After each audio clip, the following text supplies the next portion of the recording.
Yeah, yeah. Three experts, one mission. Your business, your answer. Strike Force, three superheroes for your business. Tips, advice, and the right move. Bring your questions, we'll break it through. Strike Force, three. Let's get to work. Hello. This is Strike Force 3. In these sessions, each one of us will talk about one subject, concentrating in one thing. And we don't want it to overwhelm our guests or who will watch our YouTube channel and YouTube videos later. Every time, one subject, and we answer the questions around those subjects, but still, you can jump in and bring your most challenging business questions and ask us. Three experts, three different lenses will answer your questions and we give our feedbacks. We are honest about our responses and because we want to guide you correctly. Then, in this regard, if we don't know the answer, we will go after the right answer and bring it back to our next session, or we email you the right answer. So please register with us so we can have your phone number and your email address for sending the replies and the videos. You can go and listen to that and can actually introduce us to others as well. Without further ado, we are going to introduce ourselves. I start with myself. I'm Dr. Neda Falar, 25 years being a scientist and educator in biopharma settings. Back in Iran, I was a nurse midwife, so I have a health background as well. Right now, I'm working as a business strategist, an intersection between the science and business, where I create systemized strategies for your business so you don't need to work in your company 24/7, but on your company and be an entrepreneur, having enough time for yourself and for your loved ones. I've created ZAPS framework that you can learn about it on my website and other places that you can find all the information about me. Okay, now I am passing to Laura. Hi, I'm Laura, and my company's Kaleidoscope Media Services, and I do everything to digitize so you can supersize. So I bring in AI and automation to help the business owner grow, help them create systems that Neta suggests for business owners and get it implemented to save them time and make them money. I'm going to toss it over to Charmaine.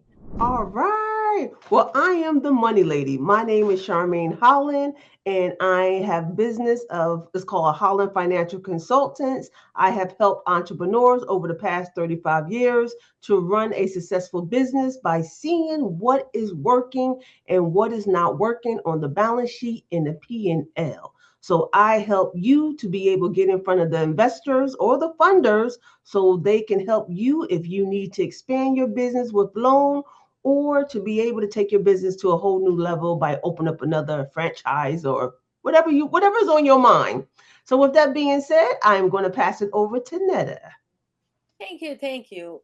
Now I'm going to ask our guest that today we had a few didn't come in, but Katie is here. Katie, please introduce yourself and say what you do. Yes, good morning, ladies. Thank you for having me. My name's Katie Hall.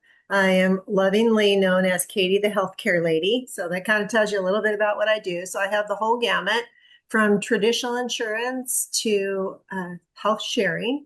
So the way that I feel that I'm a little bit different is not only do I work with the individual, the family, and the small business, in the small business area, I feel like I'm serving the community that is underserved.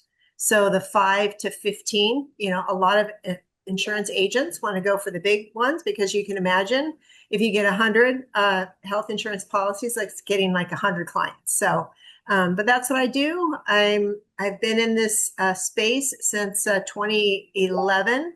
But more focus on the health share part of it for about the last 3 years.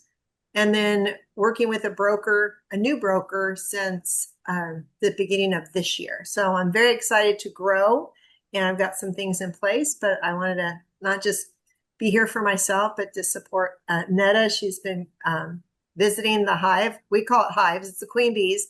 Our locations are hives. You could appreciate that, Laura, I'm sure.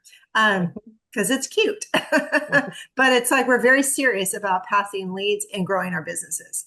So I'm super grateful that she came to check us out. And I think we've met on Alignable, right? I mean, we met on Alignable. Yes, we met on Alignable. So just kind of connected there to get to know each other a little bit better. I'm so grateful to be here. Thanks for having me. Sure. Thank you so much. Let's get to the business, shall we? Okay.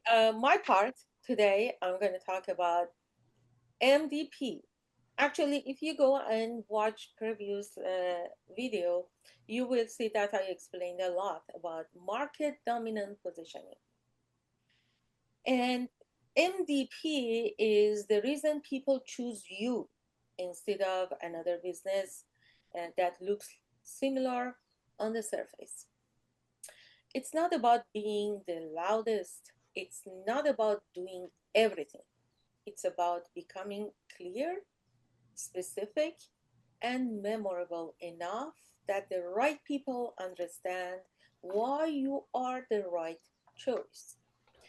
Today, I'm going to keep this practical, and we are not giving the whole strategy, but I will ask you questions that help you think differently about your business. Now, we love to hear, and I pass it to Charmaine that has something for you guys. All righty. Well, Katie, thank you so much for sharing about your business and what you do. So now this is the time where we have a reality check. Okay, so we're going to ask questions and see how much that might be relatable to what you're going through, or you haven't already checked your boxes that you're doing wonderful and that you're just thriving, or maybe you might say, I need to work on that area. So for me today, I want to talk about fixed assets, and we're all going to go around and maybe share about 3 questions, okay? And then ask you which one resonates with you.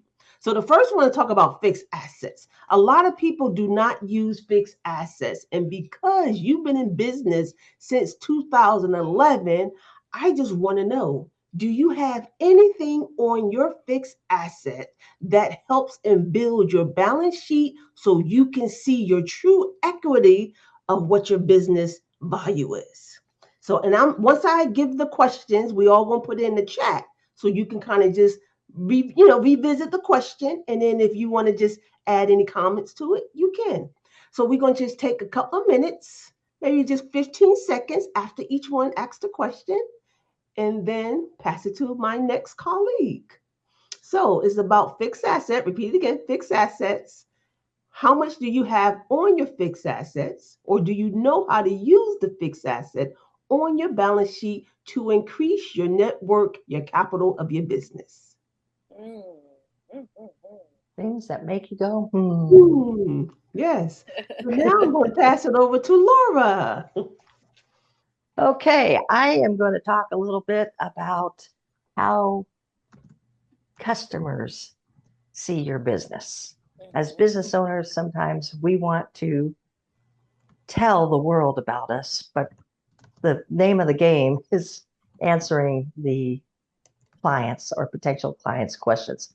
So my question today is, would your best customer that you have describe your business the same way you describe your business?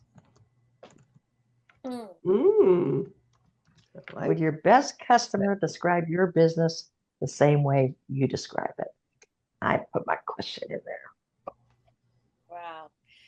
Laura, and for our viewers and you, Katie, we didn't exchange our questions at all.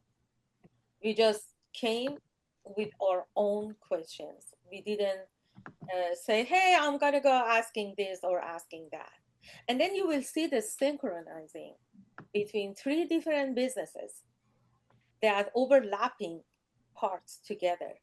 Because one business is not just about me or Lara or Charmaine.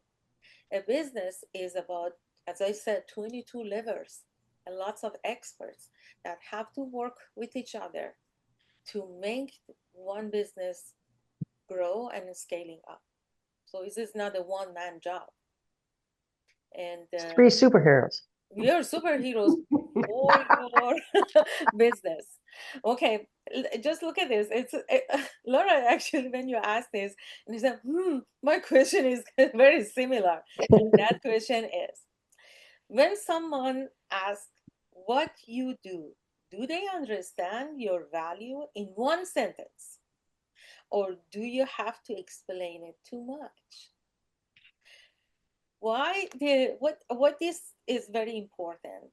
It's the same as somebody else, your employee, can explain the business the way that you put it in one sentence.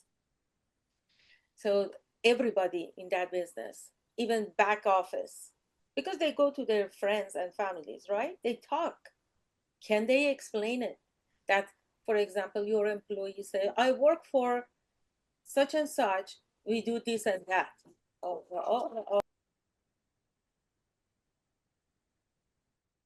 Okay, my husband came home at the wrong time and my dog started barking. And Amazon's at the door. Yes. Can you repeat the question? Yes. Please. And I put it in the chat as well. Okay. When someone asks what you do they understand your value in one sentence? Or do you have to explain too much?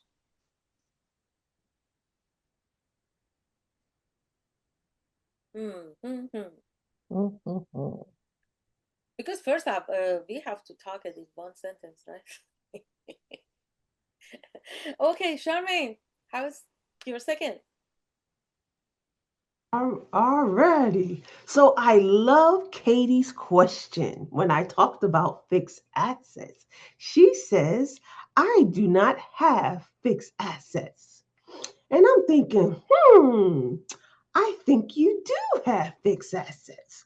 So just to let for those who's listening online as well who cannot be visible, so you have two type of fixed assets. You have your tangible assets and you have your intangible assets. So your tangible assets is physical things that we touch, like our computer. So that is a fixed asset, depending on the value that you set for your business. So I had a client in her fixed asset. She started with anything she spent over $2,000 was a part of her fixed asset. So you have computers, you have softwares, you got servers, you got furniture, all that's in your office. If it's over 2,000 per item, it can be a part of your fixed asset that you can depreciate over a life cycle. So I'm going to put that in the comment. Give a couple of minutes and I'm going to pass it over to Laura. Great. Here's my next question. If someone was to visit your website today, what is the one action you would like them to take? Is it obvious for the user? Because that's kind of our billboard is your website, and they're used for all different purposes, whether they're answering questions to the visitor, or maybe it's generating leads and you just want them to opt in for a guide, download best practices, or maybe it is booking an appointment with you. So whatever the goal is, or maybe it's purchase, but in Katie's scenario, I believe she would have to visit with someone before they're making a purchase for health insurance. But if it's e-commerce, it's making a purchase, right? So is it obvious on the next step they should take with you when they visit your website? That's great. Go ahead, Netta. Yeah. That's a part of the strategy for the digital marketing, actually. The messaging is very important. We may have everything, but when the message is not correct, it doesn't get the flow of the leads that you need and turn it to the customers. That's why my next question is, who is the person who should immediately feel this is for me when they hear your message? That's your avatar. That's what I'm talking about. That target audience. I wanted to know who is that. And I can explain it a little bit later. I like that one. Yeah. Thank you so much. I am trying to keep up, girls. I'm typing instead of just chatting back at you. So I'm going to answer Laura's first, right? Great question. I'm redoing my website. So my clients, well, first of all, they need a website first. I took it down because the person I was working with wasn't in agreement. So when my website's up, so when it is up, I want them to know what to do next, like schedule an initial appointment with me, because health share or insurance, and either one, I'm not a Geico. I don't want to be a Geico. I want to be very personable. I want them to know that I really do care about many people. I was born for this. It's Katie, the healthcare lady, and it's so funny you call yourself superheroes. I did ChatGPT too, and I have like the superhero, like Katie to the rescue. Like I'm to the rescue, and I really do feel like sometimes I'm rescuing people. But I think the initial thing was just to schedule a chat for the cold market.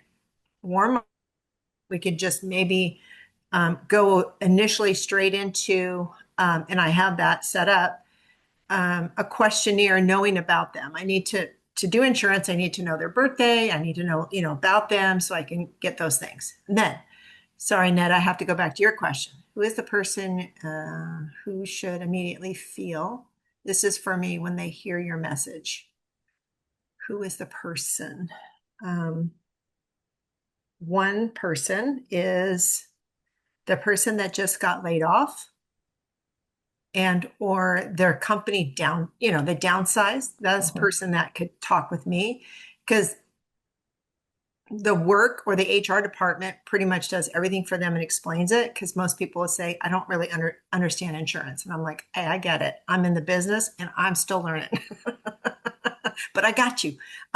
So that was one person for sure. There could be a plethora of people that are tired of spending $3,000 a month for a family of four, when I can get it for them $1,800, $1,500, which is still a lot, but a huge savings. So those are two for you. You still want me to type it in? Because I'm not keeping up, girls. I'm trying. You can chat. Go ahead, Charmaine. Last round. All righty. So we talked about the fixed assets, and back to Laura, not sure if she have fixed assets. So the beautiful thing about using fixed asset is that you can depreciate it over time. So let's just say you purchased a laptop and you spent $2,000. Most people quickly want to put it on their expense so they can write it off to reduce the liability. But the beautiful thing is that you can depreciate your liability over years. So a laptop or a computer has a 3-year lifespan. So you don't have to do it all at once. You can do portion 500 or 500 or maybe 700 every 3 years on your P&L. So that helps you to depreciate it lifespan. So that even goes with furniture. Even sometimes if, I don't know, maybe you decide that you want to buy your own insurance building or something, the sky's the limit. Not sure how far you want to take it. But even for the for land or buying, doing building restructure and stuff like that, that also helps to depreciate your balance sheet as well as your tax purpose as well. So it helps overall. So look at it, look at your capital items that you really have, so you can really put them on the balance sheet to show your business capital instead of quick to write it off as expense for that month or for that year. And I'm going to try to make it short and put it in the comments. So just a couple of minutes and I'm going to pass it over to Laura. Well, I see what you mean. So that really, it wasn't more of a question. I think you were just kind of explaining me a little bit more about what it was. So it wasn't much to answer there, but Okay. I appreciate that. And I kind of knew that, but I am not implementing that at all. Okay. With my current tax person. So are you the financial person? Are you a tax accountant? Yes, I'm both. I do a little bit of everything when it comes Okay. to that. So I used to be a CFO. So I know a lot of people do not a lot of people do not really use the value of the fixed asset. So based back on your question, I was just kind of more or less just kind of helping you to let you know that you can use it to help you for tax purpose. And so I'm not sure if it's not on your balance sheet or your P&L, then your tax person is not really using depreciation right if you don't have any fixed asset. But just throwing it out there. Right. No, and Question to I pose. appreciate that. Yeah. And I want to clarify just so it doesn't sound like, so I will clarify that I've been licensed since 2011 and I've done some other things in between. So I am life and health licensed, but I would say for the last 3 years, I've started a business. So this is the first year I'm probably really serious about business since January. Got my books and stuff cleaned up. I'm working with a bookkeeper and that kind of thing. So I'm acting and thinking more like a CEO. Okay. So it's not that I was thinking that was a hobby before, but I really wasn't acting like a true business. Where this year I have set goals that I want, and I'm preparing for what is called open enrollment, what most people know about.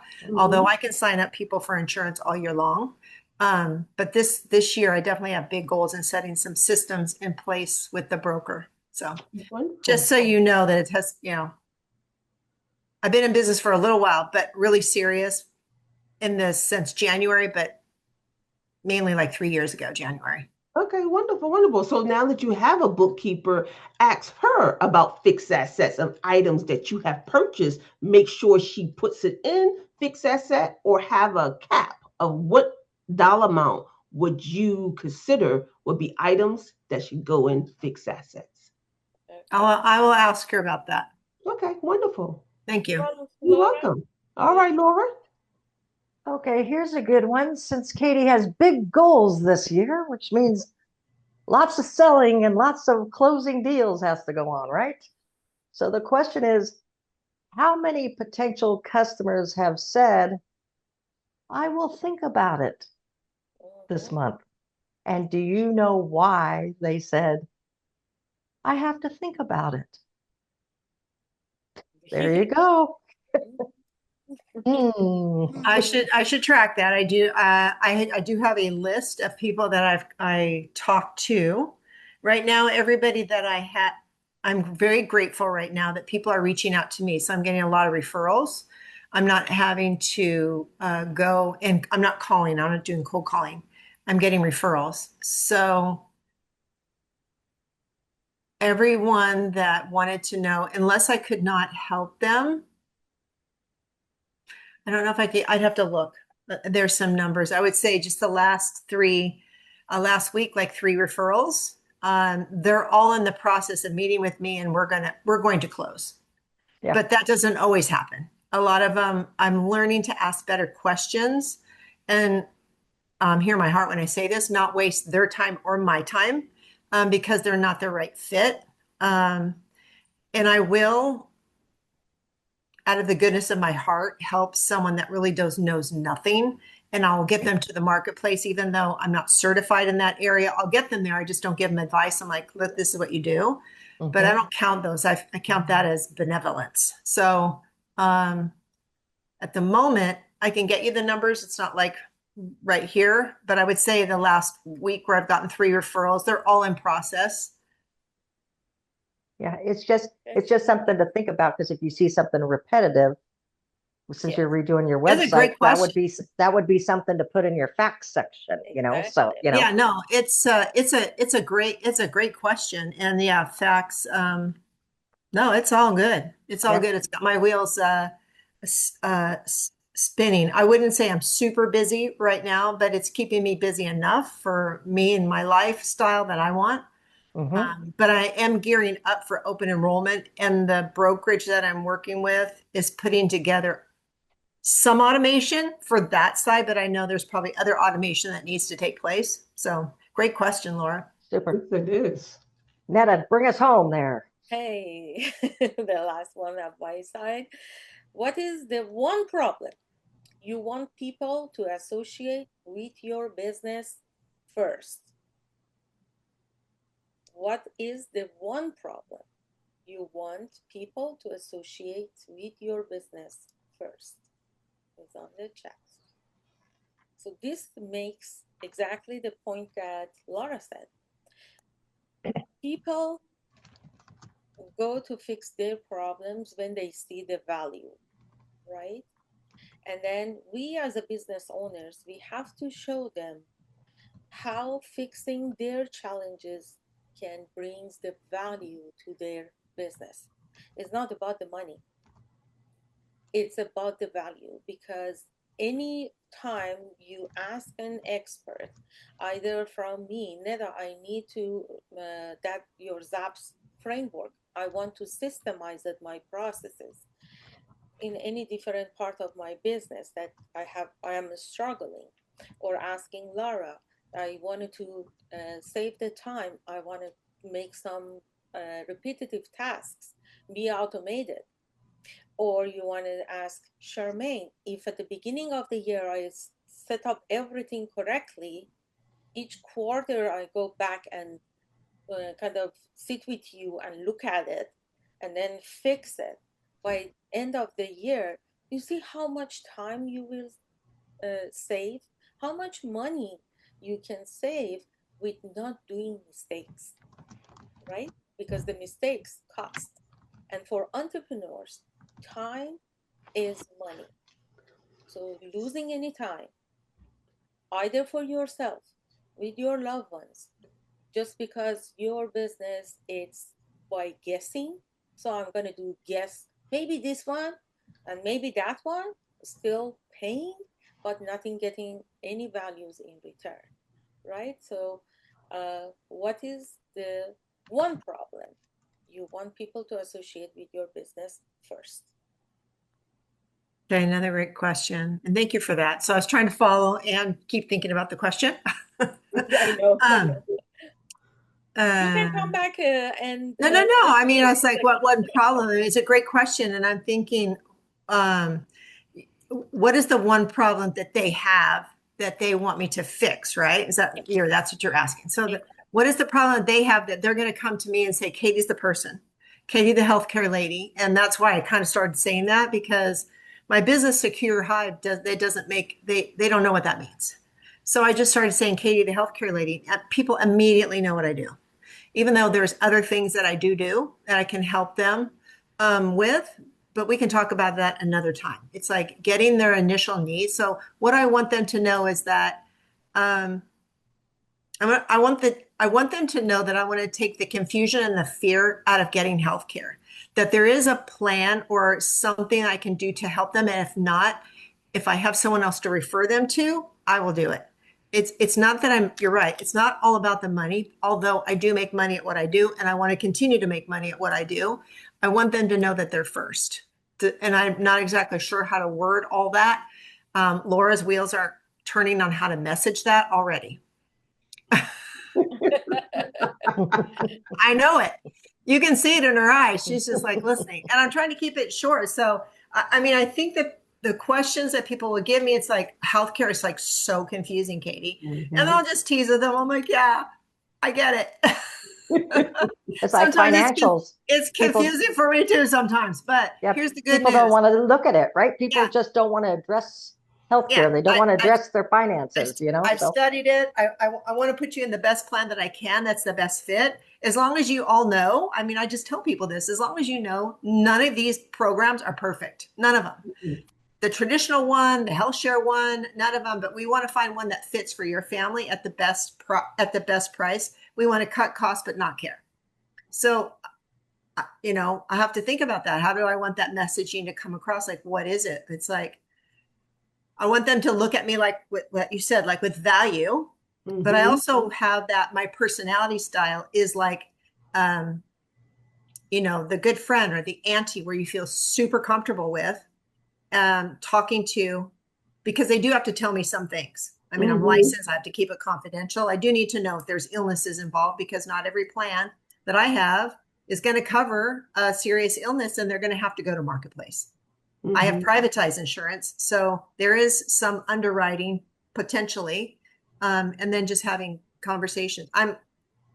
I'm the cool one to have conversations with, or I'm the caring one to have conversations with. I'm glad that three of us make you think, and then you can go back and look at these questions and write down your more specific answers that you can. But I'm gonna have for everybody, and I always make an example of myself as a small business owner and my consulting.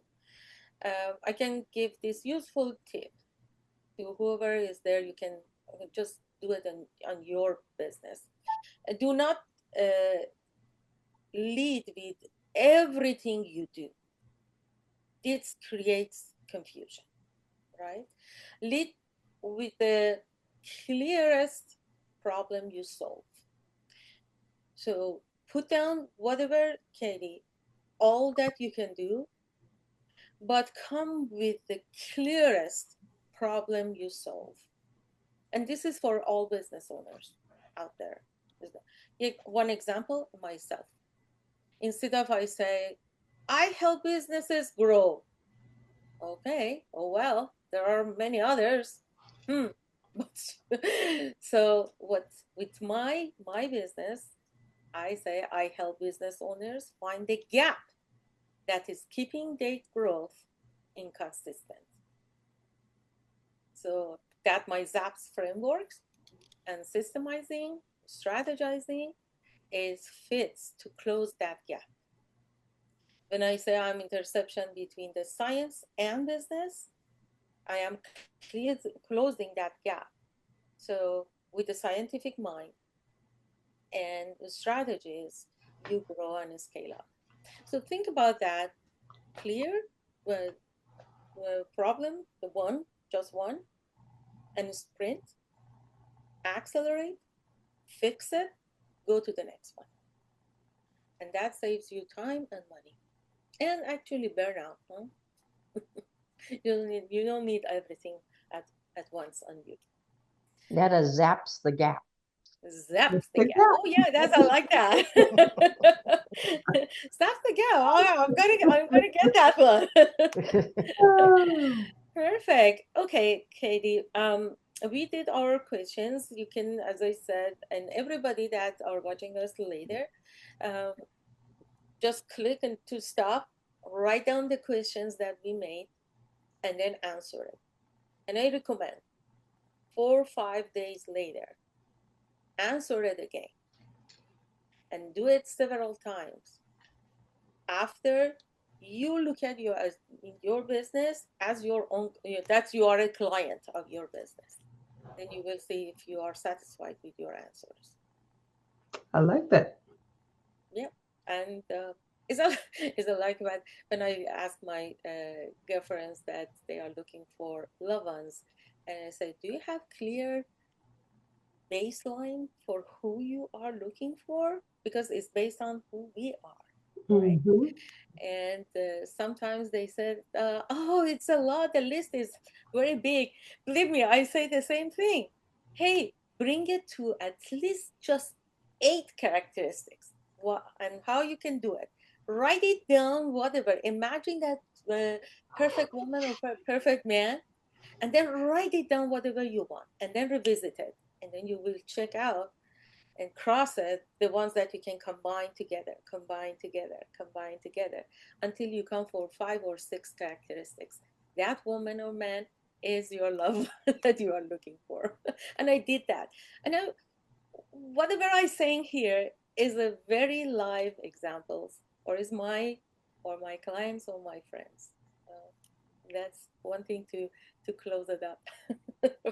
Okay, can I repeat back to what I think I heard you say? Yeah.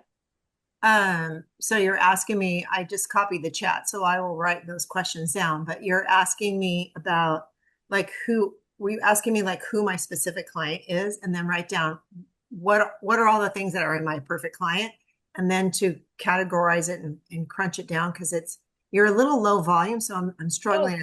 I have it up. I can hear the other two ladies pretty well. But your oh, volume was a little lower, I so wish you told me more. Let me see. How about now? Is it There you go. better? yeah, That better. sounds Gosh, much. Sorry. Hmm. Okay. Thank you. Thank you. Yes. Yes. Yes. That's revisit your answers. Okay, revisit my answers. Okay, I got that. So And let's ask Katie if she has any questions for us yes. today as we're coming to the end of time a little bit. So if we can help her with anything. Well, I think you ladies did I'll revisit the answers.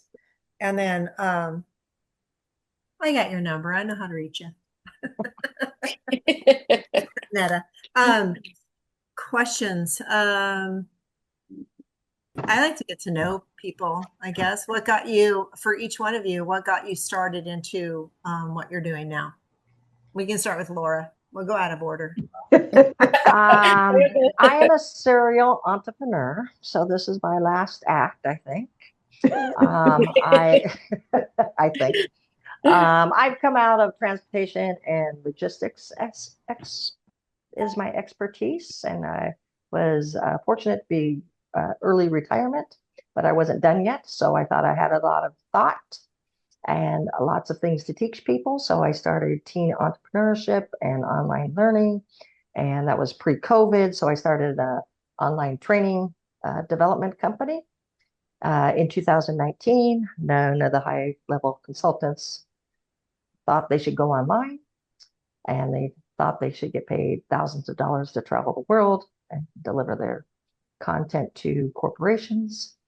And so I sprinkled a little pandemic over the world, and my phone started to ring. Then I expanded into the digital space. And so now, the past 6 years, I've been studying AI and automation and really helping business owners how to implement it properly into their business rather than just get in the face every day with AI apps, how to actually intelligently roll it into your business. So Well that's done. me. And You so, were before some of the curve. So yeah, yeah. 6 years is a lot in the AI industry. Fantastic. Mm-hmm. All right, we'll go with Netta next. So I'm Iranian. I started actually when I was in Iran and graduated as a nurse midwife. For 5 years, I had my own women clinics. So at age 24, I was entrepreneur and having my clinics over there, up to 50 patients per day, both clinics. One was in the morning, one was in the afternoon. I learned a lot over there, how to deal with people and their problems in health and with women. That's why I'm passionate about it. Uh, and then how to build up my business, right? And then I started to see lots of things that as a midwife I couldn't help women. I wanted to be a researcher. Back there, just because I came with a kind of background of nursing, they said, "Oh no, if you want to go master's and PhD, you have to get this branch and elevate your education." But I didn't want. I'm the rebel one. And I said, I want to be a researcher because I want to help and understand first the cancer, the ovarian cancer, the kind of uterus cancer, and all the breast cancer in women, and how we can prevent that or treat them. I had an opportunity to go to Brazil, which is not usual, but I loved about everything. Every 9 years, I've been there. I finished. Really, in nanomedicine was the top of the line in 2000, and I can consider myself one of the pioneers of looking for the very specific type of the drugs for cancer treatment. I invented 2 devices while I was there, and then my school came to the end, and I migrated to U.S. and I started teaching anatomy, physiology, and then after that, I did my postdoc at Chapman University School of Pharmacy, where from there I wanted always to go to the biopharma company and getting out of the academia. And it happened. And the startup started, and I was the only person that could work on cells and animal combined. And I helped that company, and then I went to another company till 3 years ago. I wanted to explore. I'm a researcher, right? I'm exploring myself as well. I wanted to see other side of myself, and I decided to be a consultant. That it's giving me that opportunity to know more people and get to know their problems that I can fix and make them happier, even not just because of the money wise. Of course, they want to scale up. Any entrepreneur should be ambitious to scaling up. But at the same time, it's very important for me to have health. Hey, Katie, the healthcare lady, I want them to have time for themselves. That's why my strategies and systemizing and bringing the systems, when you have a SOP, when you have a protocol for your processes, anybody, if this employee leaves, another one comes, do the exact thing that you want to do. And that's keeps your business growing consistently and with a measurement. Why I say my ZAPS has measurable, traceable, repeatable, and sustainable. This is the system that it's me to bring that curiosity and the scientific mindset to my business and showing how entrepreneurs can focus on one thing, fix it. And I'm a project manager, so agile project manager is like that. You fix one thing, go to another, and that's me. Thank you. Beautiful. Bye. Beautiful. Bring us home. All righty.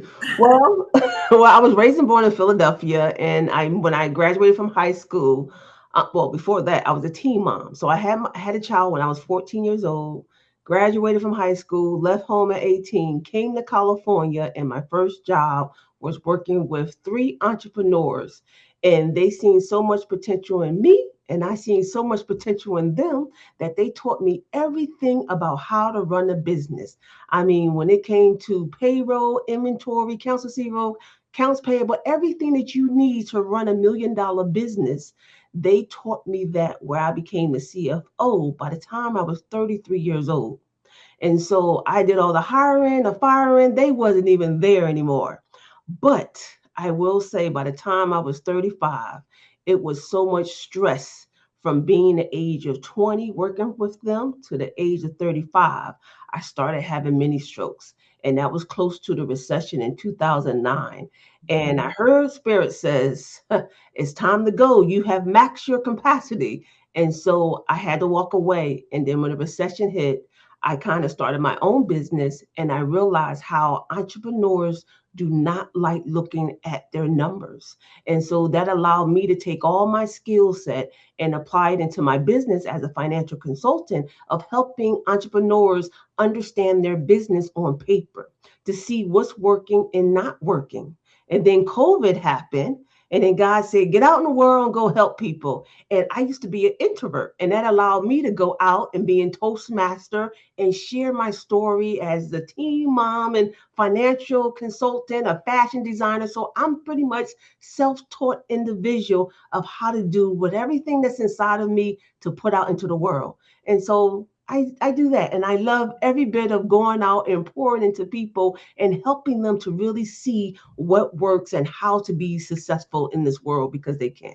And so that's why I'm here today, just to help and pour into entrepreneurs, because I have seen it happen. They became millionaires, and a lot of CPAs call me to go to corporations and clean up their books, because we can hire people, but sometimes people don't know how to do the books right. And then I come in and be the maintenance girl and clean it up, and then I'm out and go on to my next assignment. So that's what I love about just helping clients understand numbers and understand the profit and loss in the balance sheet. And then one thing I can More add than that, I mean, excuse me. Come on, Miss Full of Joy. she is. And look at our story. Our story, how we get together. That's very fun. Okay. How did you all? From Alignable, I met Laura. We were sitting by each other and talking until later. A few months later, she invited me for a group of, and they wanted to make a chapter and invited me, and we connected. With Charmaine, I am a division director at Toastmasters, and Charmaine is my Charmaine. I was a judge to a contest, and every year we have a conference, and Toastmasters International and Founders District, and this lady is competing to win, and she's coming up from the club, then go to the area, then go to the division, and hopefully next year we're going to see her internationally in Vancouver, see her competing. It's a joy really to be with her. And then we were just talking, and then we came, hey, how about how we can help the community? And all of us, that was my dream, to create a community. I think I am doing that. And these two marvelous ladies, we are synchronized with each other, and we created this weekly Zoom. And the last Tuesday of each month, we are having 2 sessions, 2-hour session that we go deep to the business. It's just 2 hours, 10 to 12, by the Fashion Island in Newport Beach, and we deep dive. But we don't stand there talking.